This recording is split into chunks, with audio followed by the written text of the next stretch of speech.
بسم آب وولد ومنفس قدوس أحدو أملاك آمين.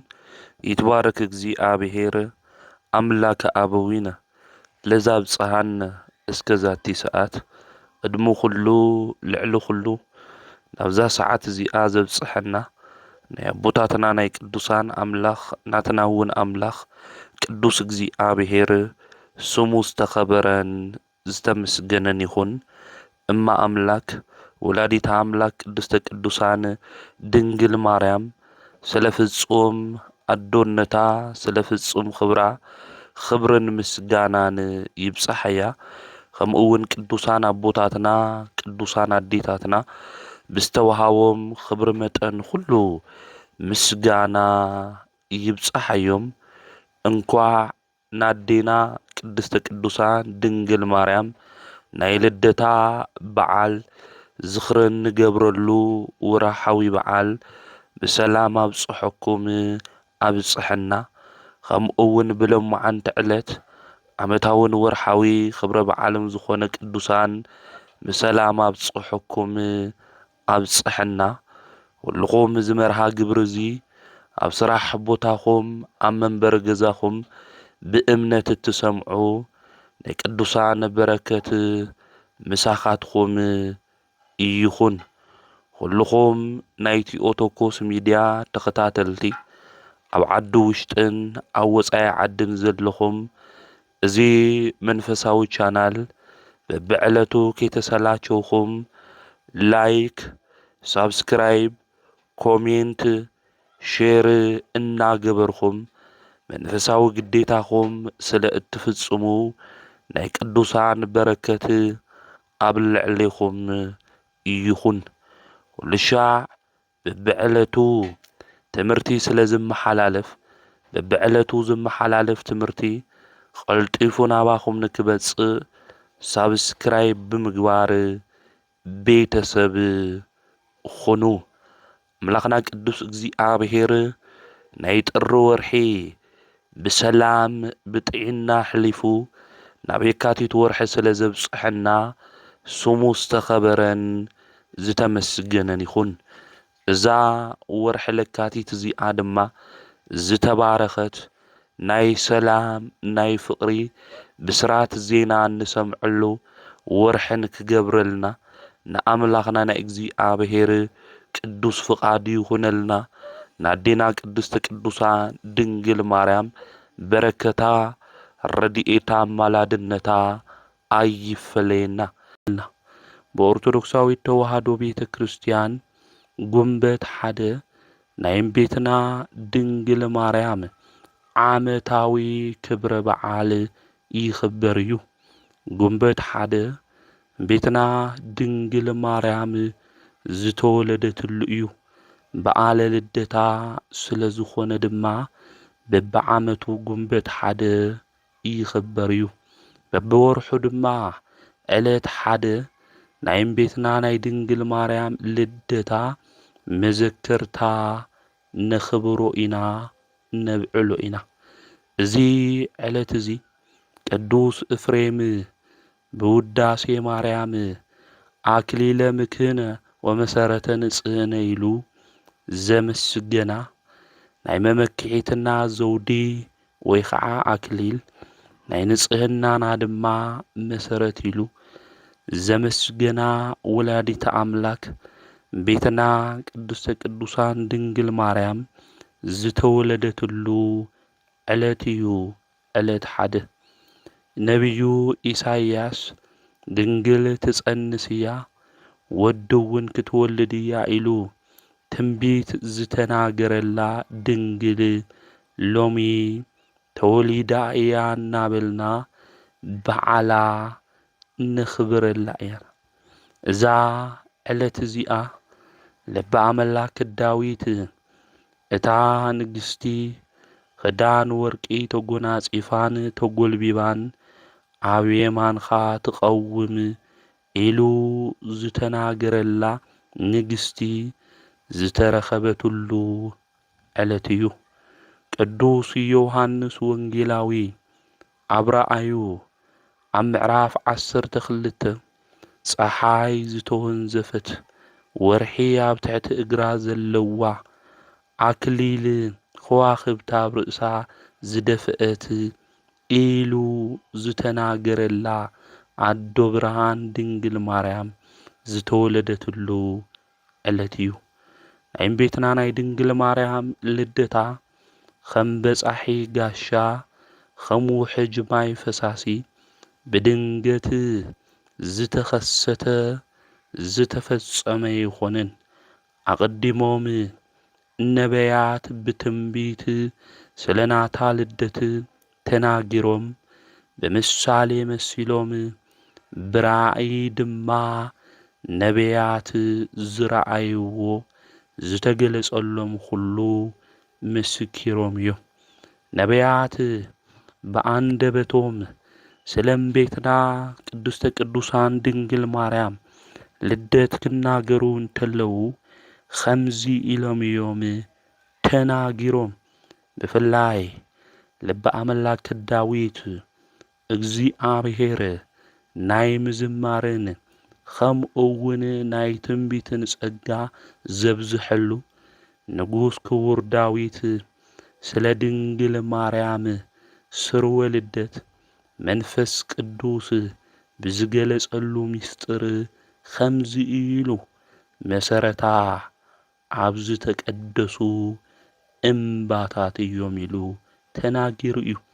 ናይ እመቤትና ናይ ቅድስተ ቅዱሳን ድንግል ማርያም ትውልዳ ካብ ዝተቀደሱ ቅዱሳን ምዃኖም ኣቐዲሙ ልበ ኣምላክ ዳዊት ተናጊሩ እዩ።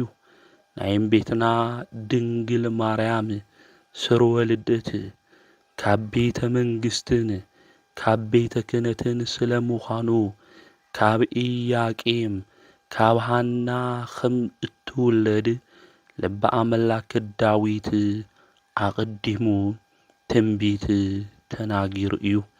እዚ ትንቢትን ሓቀኛ ሓረግ ትውልዲ ድንግል ማርያም ኣስማዕሚዓ ቤተ ክርስቲያን ናይ ኣዴና ድንግል ማርያም ትውልዲ ባቦኣ ካብ ንጉስ ዳዊት ወገን ባዲኣ ድማ ካብ ካህናት ካብ ኣሮን ወገን ምዃኖም ቤተ ክርስቲያን ተምህረና ትነግረና እያ። ነቢዩ ኢሳይያስ እውን ቁጽሩ ካብቶም ዓበይቲ ነቢያት ዝኾነ ስለ እመቤትና ድንግል ማርያም ስርወ ልደት ክናገር እንተሎ ኣብ ምዕራፍ 11 ኣብ ትንቢተ ኢሳይያስ ከምዚ እዩ ዝብል ካብቲ ጉንዲ እሴይ በትሪ ክወፅእ እዩ ካብ ሱሩ እውን ቁጥቋጥ ክፈሪ እዩ ኢሉ ብትንቢት ተናጊሩ እዩ። እዚ ነቢዩ እዚ ስለ መጻኢ ስለ ሓላፊ ነገር መንፈስ ቅዱስ ገሊጽሉ ዝናገር ዝነበረ ነቢዩ እዩ። ስለ እመቤትና ድንግል ማርያም ትውልዲ ድማ ካብ ነገደ እሴይ ከም ዝኾነ ንሳ እውን ብህቱም ድንግልና ጸኒሳ ብህቱም ድንግልና ከም ትወልድ ተገሊጽሉ ካብቲ ጉንዲ እሴይ በትሪ ክወፅእ እዩ ኢሉ ካብቶም ዓበይቲ ነቢያት ሓደ ዝኾነ ነቢዩ ኢሳይያስ ተናጊሩ እዩ። እዛ በትሪ ካብ እሴይ ጉንዲ ዝተረኸበት ብዚ ዕለት እዚ እዩ። ልደታ ድማ ብዓብዪ ድምቀት ንኽብሮ ኢና። እዚ መሰረት ብምግባር ሊቁ ቅዱስ ኤፍሬም እውን ሰናይ ርግቢት ደስ ይበልኺ ካብ ጉንዲ እሴይ ዝተረኸብኺ መዓዛኺ ዝተፈተወ እናበለ ኣብ ውዳሴ ማርያም ዘሰንበት ከምስግና እንተሎ ንምልከት ኢና። ኣንቲ ውእቱ ጽጌ መዓዛ ሰናይ እንተሰረጸት እምስርዌ እሴይ። ስለዚ እመቤትና ቅድስተ ቅዱሳን ድንግል ማርያም ሊቃውንቲ ቤተ ክርስቲያን ኣብ ውዳሴኦም ነቢያት ድማ ኣብ ትንቢቶም ዝተናገሩላ ዝመሰሉላ ዘመስገንዋ እዮም። ስለ ልደታ እውን ክናገሩ እንተለዉ ንሕና ድማ እንዳ ኣቦታት ውልድ ተወለዱልኺ ከም ዝተባሃለ ኩሉ ንሕና ናይ ኣቦታትና ደቂ ዝኾንና ድማ ቤትና ቅድስተ ቅዱሳን ድንግል ማርያም ከምዚ እናበልና ነምስግና ኢና። መርዓተይ ካብ ሊባኖስ ንዒ ወዲ ልባ ኣምላክ ዳዊት ዝኾነ ንጉስ ሰሎሞን ኣብ መኃልየ ዘሰሎሞን ምዕራፍ 4 ቁጽሪ 8 ክናገር እንተሎ መርዓተይ ካብ ሊባኖስ ንዒ ኣበር ዘይብልኺ እናበለ ከምስግና እንተሎ እንምልከት ኢና። በኦርቶዶክሳዊት ተዋህዶ ቤተ ክርስቲያን መሰረት ድማ ቤትና ቅድስተ ቅዱሳን ድንግል ማርያም ዝተወለደትሉ መካነ ትውልዳ ድማ ኣብ ሊባኖስ ምዃኑ ትነግረና እያ ተምህረና እያ። ኣቐዲሙ እውን ጠቢቡ ንጉስ ሰሎሞን እውን ኣተመርዓተይ ካብ ሊባኖስ ንዒ እናበለ ካብ ሊባኖስ ምሳይ ንዒ ኢሉ ተናጊሩ ነይሩ እዩ። ስለዚ ቤትና ቅድስተ ቅዱሳን ድንግል ማርያም ናብዚ ዓለም ዝመጽኣ ከም ትውለድ እትውለደሉ ቦታ እውን መካነ ትውልዳ ኣበይ ምዃኑ ነቢያት ብትንቢት መነጽር ኮይኖም ስለናታ ተናጊሮም እዩ። ትንቢቱ ክፍጸም እንተሎ ድማ ቤትና ቅድስተ ቅዱሳን ድንግል ማርያም ጉንበት ሓደ ኣብ ሊባኖስ እምባ ተወሊዳ እያ። ነገረ ማርያም መጽሓፍ ክነግረና እንተሎ ቤትና ድንግል ማርያም ኣብ ሊባኖስ እምባ ዝተወለደትሉ ምኽንያት ኣብ ማኅፀን ኣዲኣ ኣብ ቅድስት ሃና እናሃለወት ናይ 40 ጓሉ ዓይኒ ኣብርያ ነይራ እያ። ሳሚና ድማ ካብ ሞት ኣትንስኣቶ ነይራ እያ። ስለዚ ቤትና ቅድስተ ቅዱሳን ድንግል ማርያም ኣብ እናኣ ማኅፀን እናሃለወት እውን ተኣምር ትገብር ነይራ እያ።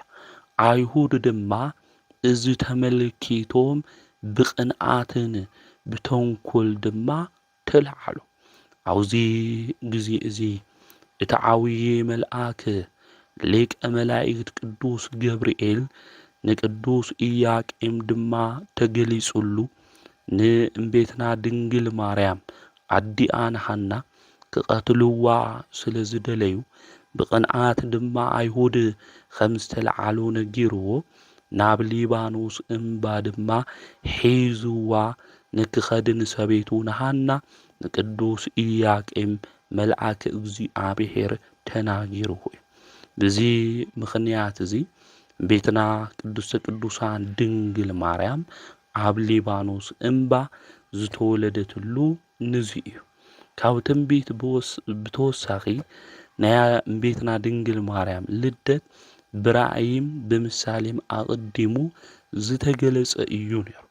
ካብዚ ማእኸል እንምልከቶ ብፍላይ ኣብ ነገረ ማርያም እውን ክናነብብ እንተለና ኣብቲ ዓብዪ መጽሓፍ ዝነግረና ቤትና ቅድስተ ቅዱሳን ድንግል ማርያም ኣቐዲሞም ካብኣ 7 ትውልዲ ዝነበሩ ቴክታና ጴጥሪቃ ዝበሃሉ ሰባት ነይሮም እዮም።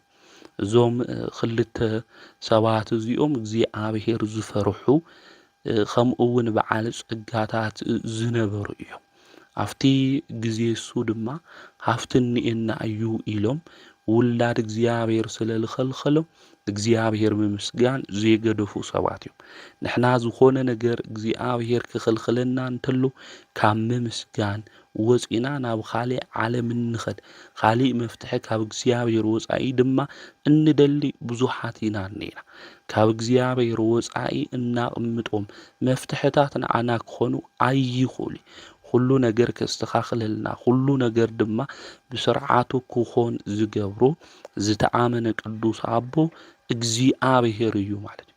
እዞም ቴክታና ጴጥሪቃ ድማ በዓል ጸጋታት ኮይኖም እግዚአብሔር ውላድ ይሃቦም። ነገር ግን ለአምላኮም ለእግዚአብሔር እናፈርሑ የምልኽዎ የምስግንዎ ነይሩ።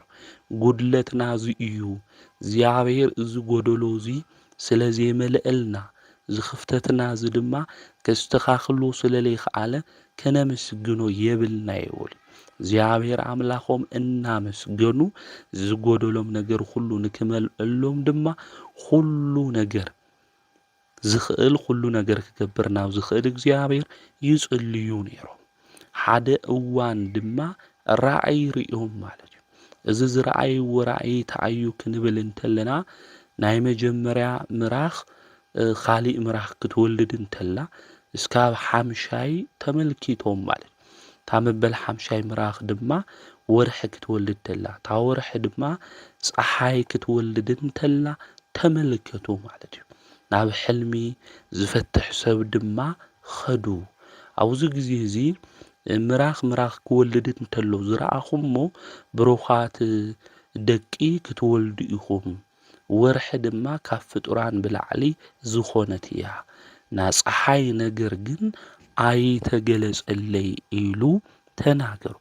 ኣብዚ ግዜ እዚ ግዜ ተርጉሞ ኢሎም ፍቓድ እግዚአብሔር ይኹን ኢሎም ናብ ገዝኦም ኸይዶም እዞም ብተስፋ ኮይኖም ንእግዚአብሔር ዝተጸበዩ ንኡ ድማ ዝለመንዎ ሰባት እግዚአብሔር አምላክ ውላድ ድማ ሃቦም።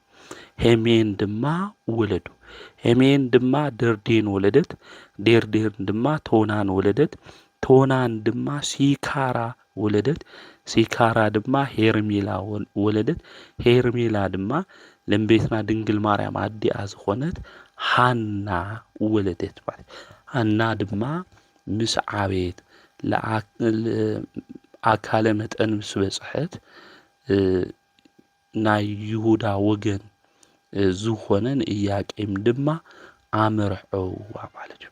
ንኢያቄም ምስ አመርዐዋ ድማ ኢያቄምና ሃና ድማ መኻናት እዮም ነይሮም፣ ውላድ የነበሮም። ኣብ አምላኾም ናብ እግዚአብሔር እናኸዱ ውላድ ንክቦም ድማ ይጽልዩ ነይሮም፣ መስዋዕ እውን ይኣትዉ ነይሮም ማለት እዩ። እግዚአብሔር ብልቢ ኮይኖም ንዝልምንዎ ዝሰምዕ አምላክ ምዃኑ ኣብ ሕድሕድ ናይ ቅዱሳን ታሪክ ነንብቢና ንምልከት ኢና ማለት እዩ። እና ሃና እውን ራእይ ረአየት ማለት እዩ።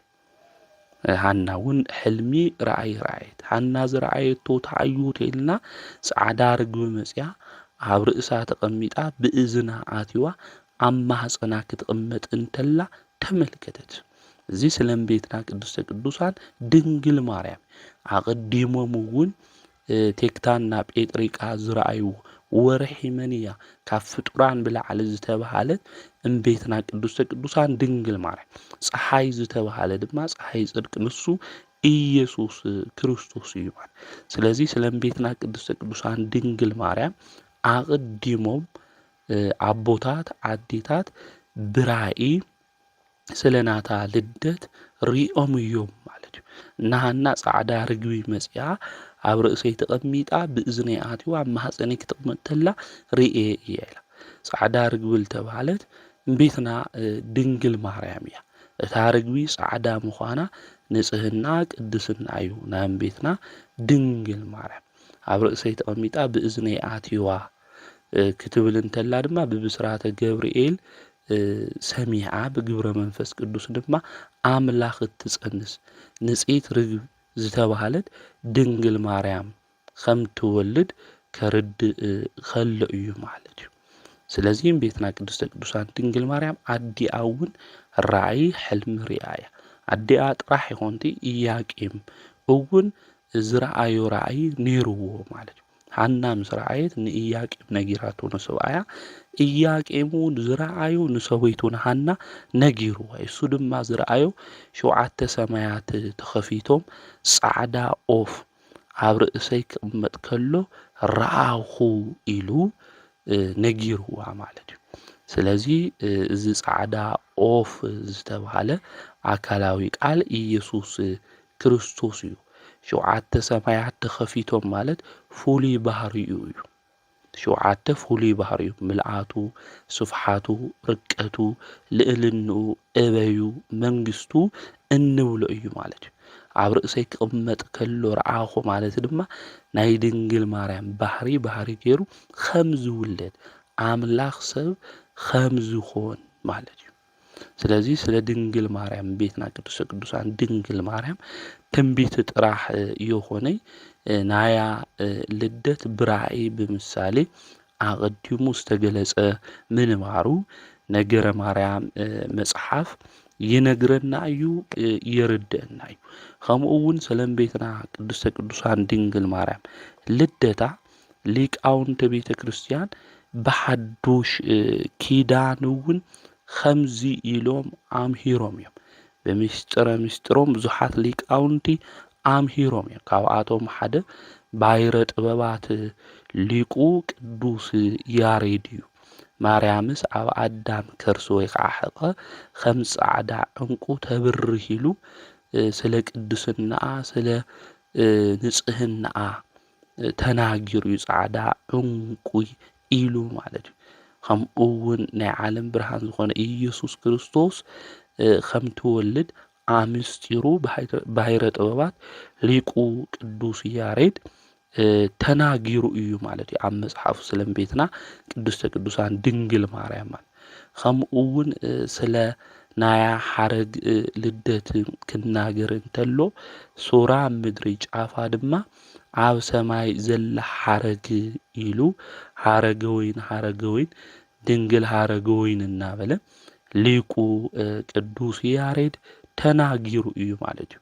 ቤትና ቅድስተ ቅዱሳን ድንግል ማርያም ሱራ ምንታይ ኣብ ምድሪ ማለት እዩ። ቤትና ቅድስተ ቅዱሳን ድንግል ማርያም ካብ ኢያቄምና ካብ ሐና ከም ዝተወለድ ምድራዊት ምዃን ሰማያዊት እያ ዝብሉ ስለለለዎ ማለት ቤትና ቅድስተ ቅዱሳን ድንግል ማርያም ግን ሰማያዊት ለይኮነትስ ምድራዊት እያ ካብ ሰባት እያ ተወሊዳ ማለት።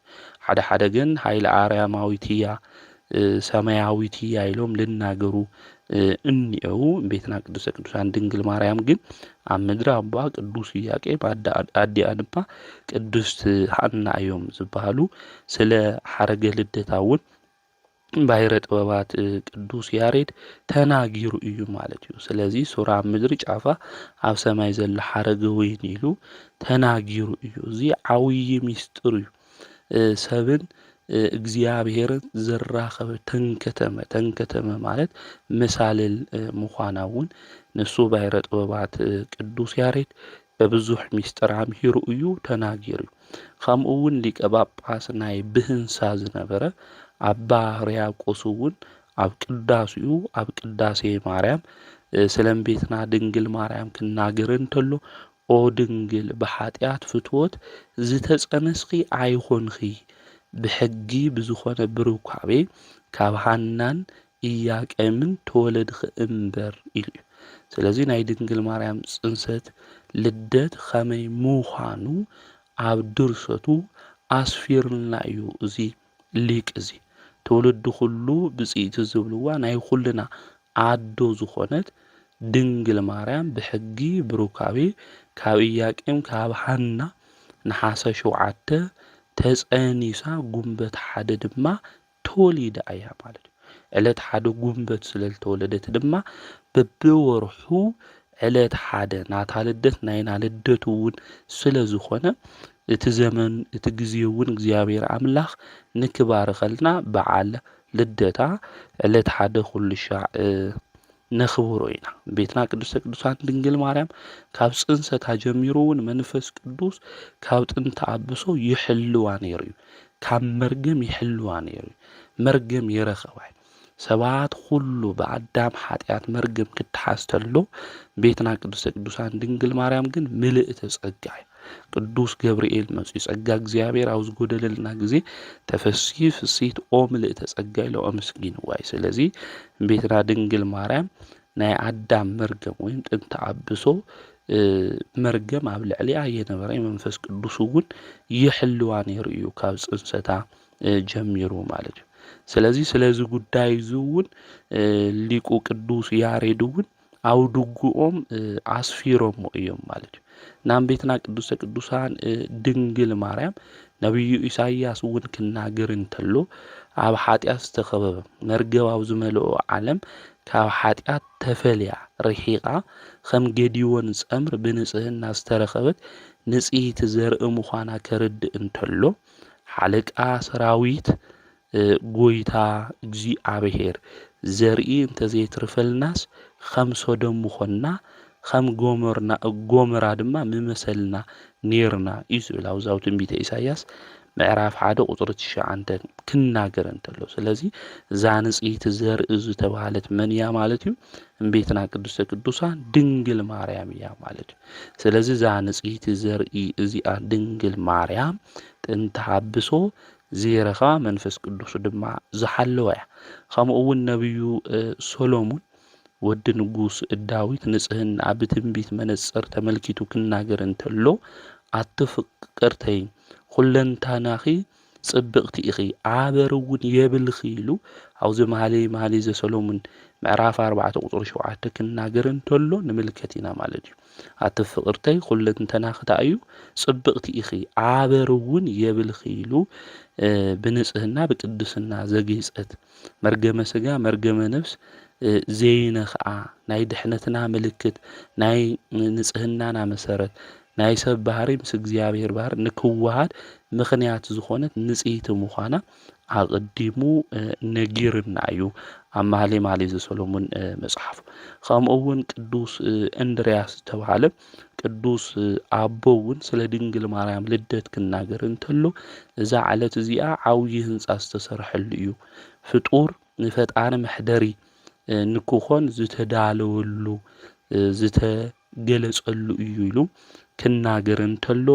ንምልከት ኢና ማለት እዩ ጎይታ መቅደሱ ዝሰርሐሉ ዕለት እዩ ኢሉ እዛ ዕለት ሓደ እናኽብራ በዓል እግዚአብሔር መቅደሱ ዝሰርሐሉ ዕለት ምዃኑ ቅዱሳን ይነግሩና እዮም ለቅዱስ እንድርያስ ማለት እዩ ብሓቂ ናታ ልደት ናይ ልኡል መሕደሪ መቅደስ ዝተሰርሐሉ ዕለት እዩ ማለት እዩ ነዚ እውን ኢና ኩሉ ሻዕ ዕለት ሓደ ክኾን እንተሎ እቲ በዓል እናኽብሮ ማለት እዩ በዚ ዕለት እዚ ድማ ክናኽብሮ እንተለና ዮም ፍስሐ ኮነ በእንተ ልደታ ለማርያም እናበልና ሹማ እናጸዋዕና እዚ በዓል እዚ ኩሉና ታይ ነግብሮ ኢና ነኽብሮ ኢና ናይ እምቤትና ቅድስተ ቅዱሳን ድንግል ማርያም በዓለ ልደታ ክነኽብር እንተለና ሓደ ሰባት ንምንታይ ኢኹም ተኽብርዎ ኢሎም ዝናገሩ ሰባት ናይ ሓጎስና መዓልቲ ስለ ዝኾነ እዚ በዓል እዚ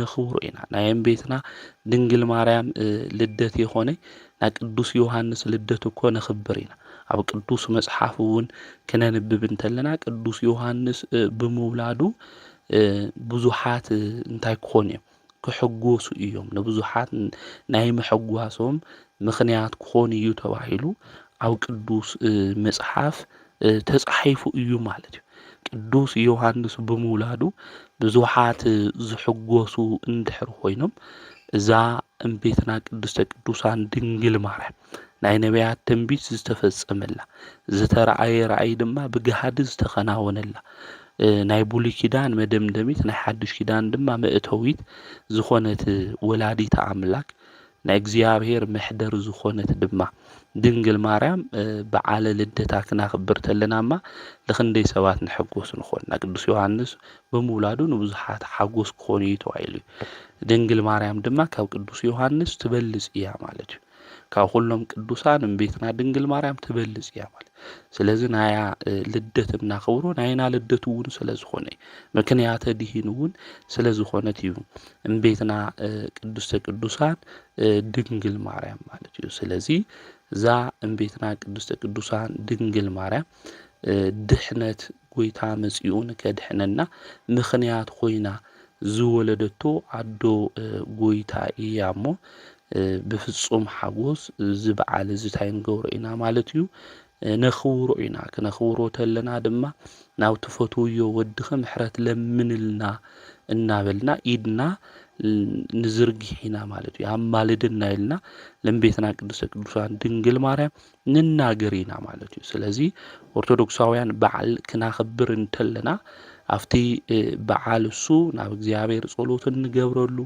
ንእግዚአብሔር እናመስግነሉ ክኾን እዩ ዝግባእ ማለት እዩ ስለዚ እዚ በዓል እዚ እምቤትና ድንግል ማርያም ኣዶ ጎይታ ዝተወለደትሉ እዩ ኢልና እናመስግኖ ዕለት ምዃኑ ወርሑ ድማ ቤትና ድንግል ማርያም ምስ ወዳ ምስ ኢየሱስ ክርስቶስ ንክትባረኸልና እንምሕፀነሉ ግዜ እዩ ማለት እዩ። ስለዚ ቤተ ክርስቲያን ናይም ቤትና ቅድስተ ቅዱሳን ድንግል ማርያም በዓለ ልደት በብወርሑ ዕለት ዓደ ተኽብሮ እያ ማለት እዩ። ናና ልደታ ማርያም ናይም ቤትና ናይ ድንግል ማርያም በረከታ ረድኤታ ኣማላድነታ ምስ ኩልና ህዝበ ክርስቲያን ይኹን። ከምኡ እውን መጽሓፈ ስንክሳር ክናንብብ እንተለና ለካቲት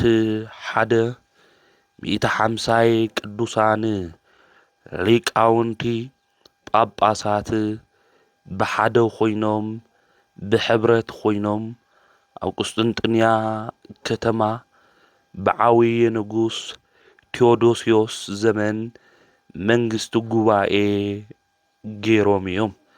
እዚ ጉባኤ እዚ ጉባኤ ቁስጥንጥንያ እናበልና እንጽውዖ ጉባኤ እዩ። ኣብ ቁስጥንጥንያ ከተማ ድማ እዚ ጉባኤ እዚ እዞም 150 ሊቃውንተ ቤተ ክርስቲያን ስለዚ ቀንዐት ኦርቶዶክሳዊት ተዋህዶ ቤተ ክርስቲያን ጉባኤ ገይሮም እዮም። ናይ ጉባኤኦም ምኽንያት ድማ ኣብ ቁስጥንጥንያ ዓዲ ፓትርያርክ ኮይኑ ዝነበረ ኣብቲ ዘመን እሱ ድማ ምሁር እየ ኢሉ ዝሓስብ ነገር ግን መንፈስ ቅዱስ ለቱ ስብሃት ህጹጽ ፍጡር እዩ ኢሉ ዘምህረ ዝከሓደ ንመቅደንዮስ ከውግዝዎ ናብ ልቡ ዝምለስ እንድሕር ኮይኑ ድማ ኣምሂሮም ንክግስጽዎ እዞም ሊቃውንተ ቤተ ክርስቲያን ለካቲት 1 ብለምዓንቲ ጉባኤ ዘርጊሖም ሊቃውንቲ ተኣኪቦም ለምዓንቲ ጉባኤ ዝገበርሉ ምዃኑ መጽሓፈ ስንክሳር ይነግረና እዩ። ናይ መቅዶንዮስ ክሕደት ጥራሕ ይኾነይ ሓደ ገጽ ንዝብሉ ሰባልዮሳውያን እውን ንዓዓቶም እውን ንምግሳጽ ንምምኻር እዩ። ከምኡ እውን ወልድ ስጋ ጥራሕ እምበር ነባቢት ለባዊት ነፍሲ ኣይነስአን መለኮት ብነፍስን ብልቦናን ተኪእዎ እዩ ኢሎም ዝናገሩ ኣውሊኖሮሳውያን እውን ንከውግዝዎም እዮም እዞም ኣቦታት እዚኦም ሃይማኖቶም ንምቕናዕ ጉባኤ ተኺሎም።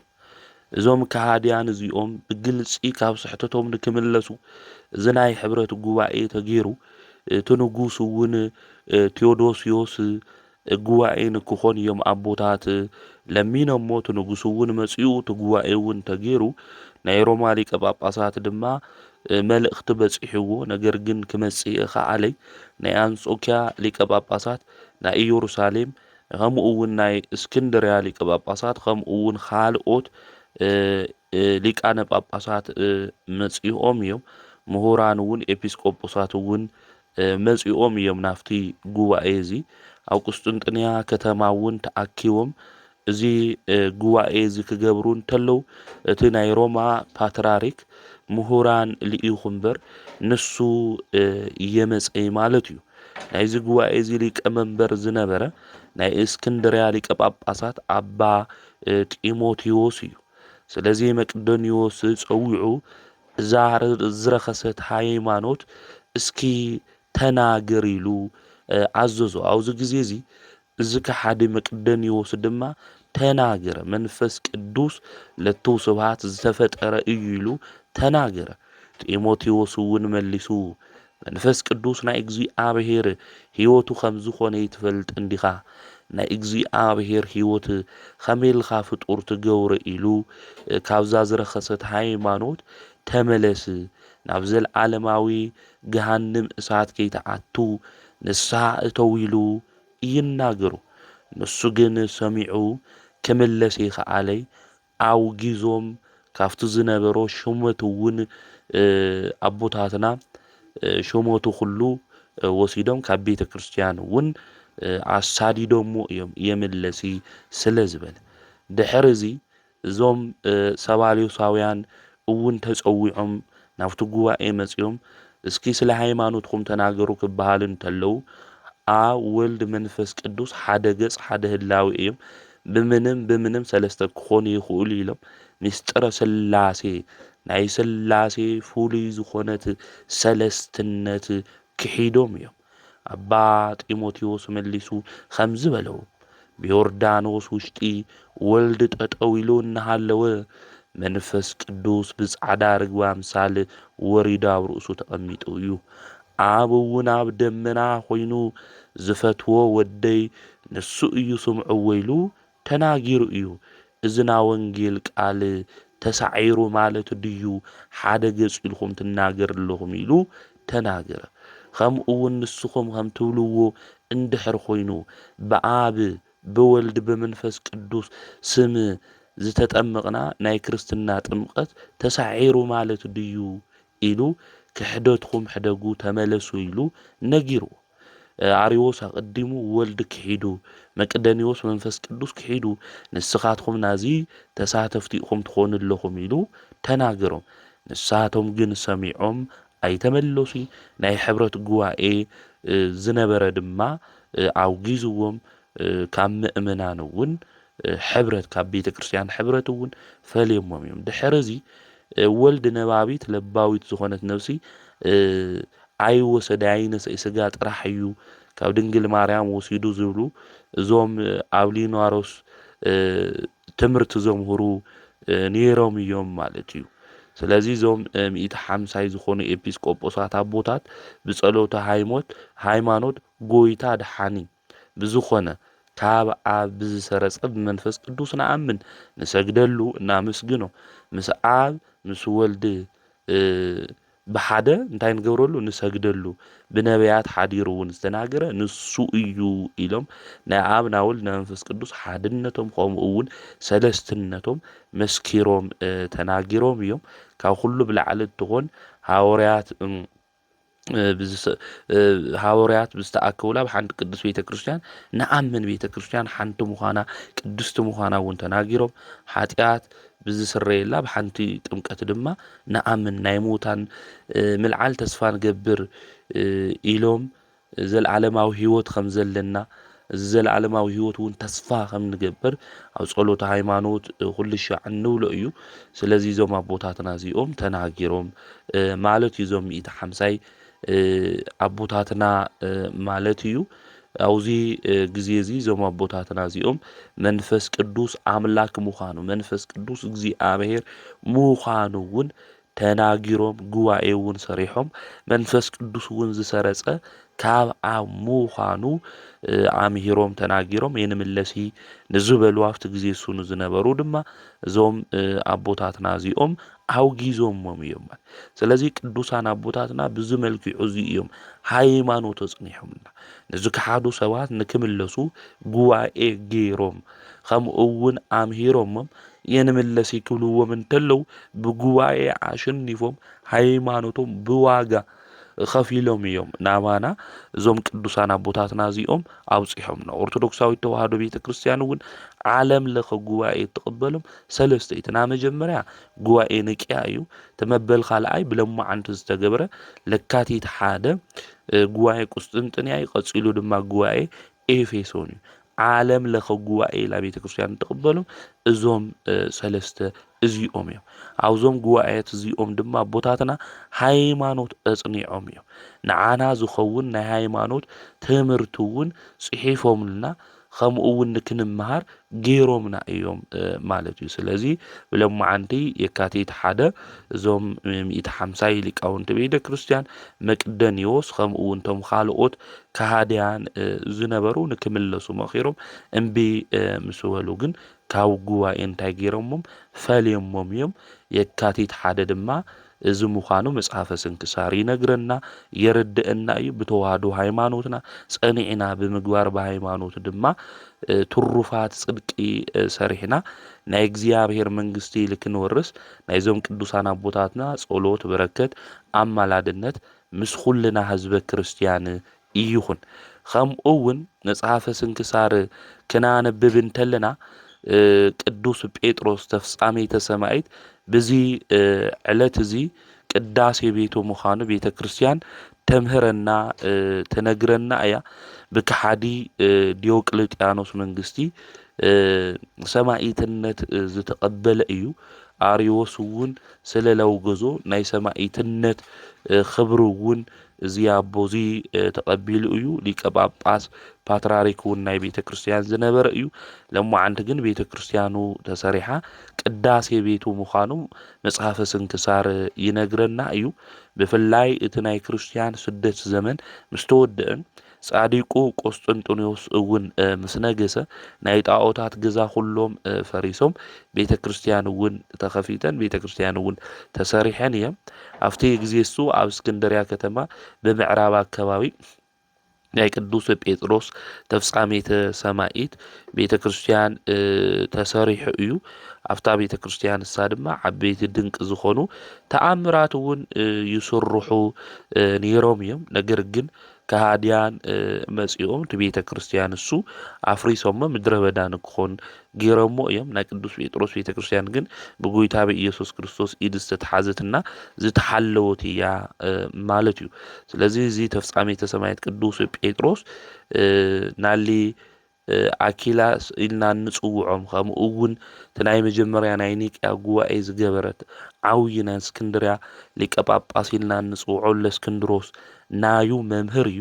ከምኡ እውን አርዮስ እውን ካብኡ እዩ ተማሂሩ ነይሩ። ንአርዮስ እውን ገና ዲያቆን እናሃለወ ዘውገዞ እዩ ቅዱስ ጴጥሮስ ተፍጻሜተ ሰማዒት ክርስቶስ እውን ተገሊጹሉ ነይሩ እዩ።